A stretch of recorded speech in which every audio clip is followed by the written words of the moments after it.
please don't read your speech.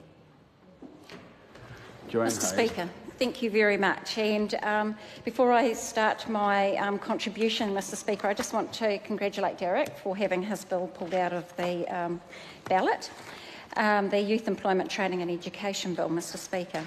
It sounds, as I was sitting here listening to the member's contribution, it almost harked right back to many, many years ago when you could join the army at the age of 16.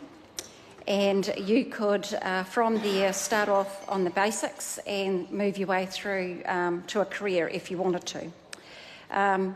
It does hark back to those times. I have a brother-in-law who's in his 50s now, and he was recruited into the army when he was 16 years old. But things have moved on since then, Mr. Speaker, and I know that the army does require that students or recruits that actually are recruited into the army do have NCEA level 2 in education to do with English and mathematics, Mr. Speaker. They do require that. My brother-in-law has actually said he's now a commissioned officer. He started out, as I said, as a Lance Corporal and moved right through. He became a non-commissioned officer and then he became a commissioned officer.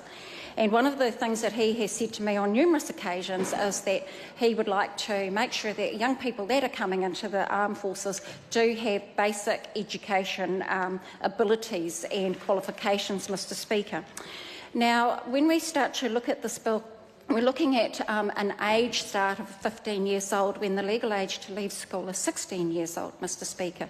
So if we start looking at young people at the age of 15, say, going in under this bill, being recruited into the armed forces, we are requiring the armed forces to pick up almost a custodial positioning within their organisation, Mr. Speaker.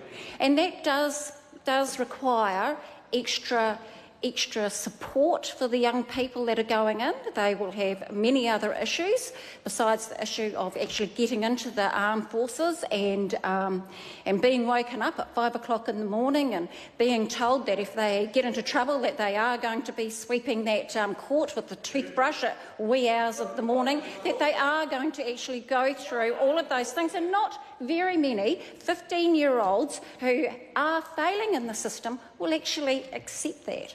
To be honest, they will tell the Sergeant Major where to go, Mr. Speaker. And that's not what I believe that this bill is all about. I look at the many things that the government has done within for youth, within the youth guarantee program, Mr. Speaker. That's for 16 to 19-year-olds, and we're all very familiar with what this youth guarantee scheme is all about. It's about supporting young people to actually get qualifications at NCEA level 2, Mr. Speaker, and that actually helps to put in a base for them, an educational base that they can actually launch off from, because this is a government that provides all of the tools and the background so young people can actually launch into their careers in whatever career that they want to do, Mr. Speaker. There are also opportunities that this government has put in place for young people, which is the Gateway program, Mr. Speaker. My son went on the Gateway program and he went into carpentry. He went in and tried his hand at carpentry and came out with some amazing skills. He ended up not working in that area, but it opened a door for him, Mr. Speaker, so he could actually start aiming his education towards the area that he is best at, is working with his hands. We have also service academies, Mr. Speaker. These service academies are put in place for young people to actually go in and have a go at whatever service that they want to try their hand at, and they have an opportunity to opt out if they find that they get to a certain point and find out that that's not really for them.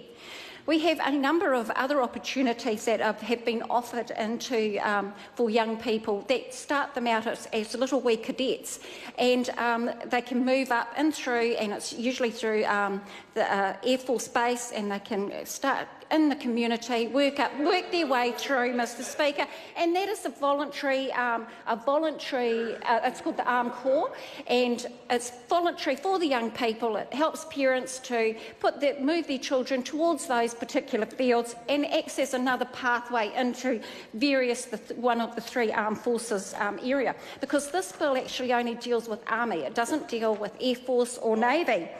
It does not do that, because this is what this member is actually saying.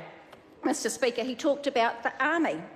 There are also the trades training. These offer some amazing opportunities for Māori and for Pacifica within the building area. When I look at and turn my face towards Christchurch and we start looking at focusing on that area, we have Te Runanga o Naita who offer trade training for young Māori who can join up and become building apprentices, because as we know, Christchurch has had great need for builders, and we had to train some young people into the building trade, and the Māori trades training has been able to offer them that. They also offer pastoral care for those Māori students as well. As another example, Mr. Speaker, I used to work for the Seafood ITO many years ago, and we had various polytechnics and providers that actually supported young people into the seafood industry to train as either deckhands or fisher people on the boats or on shore. And one of the biggest areas that they had to put together was a pastoral care program that looked after these young people so they could progress successfully through. And this is what this bill is actually asking. It's asking for the armed services to put together not only custodial care but pastoral care around these young people, Mr. Speaker. We also look at the New Zealand apprentices.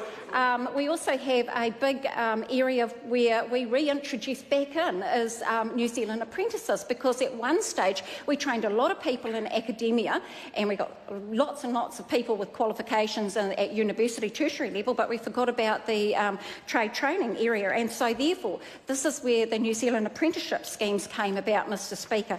So those are some of the things that the government have actually come along and we've put in to support young people into positions, Mr. Speaker. When I start to look at some of the unintended consequences,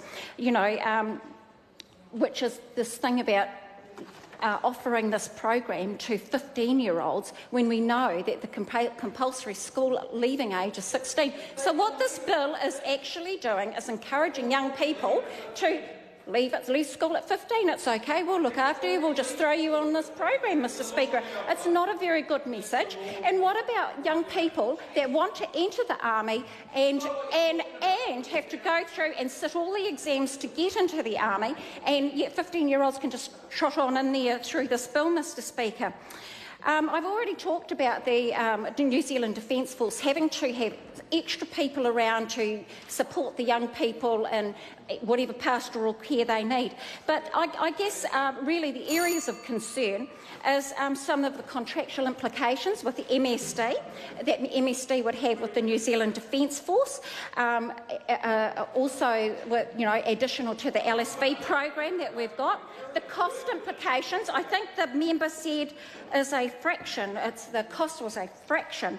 Well, I don't think the cost around 23.4 million is a fraction. I think it's a lot of money, and it needs to, I'm saying to the member, you will need to go back and redo and have a look at the actual program and the bill that you are proposing here in the House today, Mr. Speaker, because there are so many holes and gaps and without any consideration to what is already in place for young people, Mr. Speaker.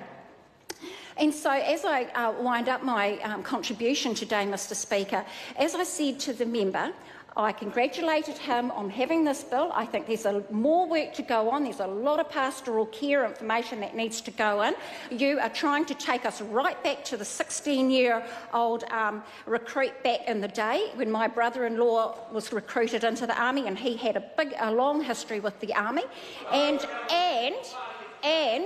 of all the recruits that went in when he went in at 16 years old, you can count on one hand the number of people that stayed in the army past age 30, Mr Speaker. So it's not an answer to everything. It is not what the member proposes it to be, and I think it sends out some very, very damning messages to our young people. It does. It sends out some damning messages to our young people, and I think more work needs to be done, and that is why I cannot support the bill. Thank you. Jenny Salisa. Thank you, Mr Speaker.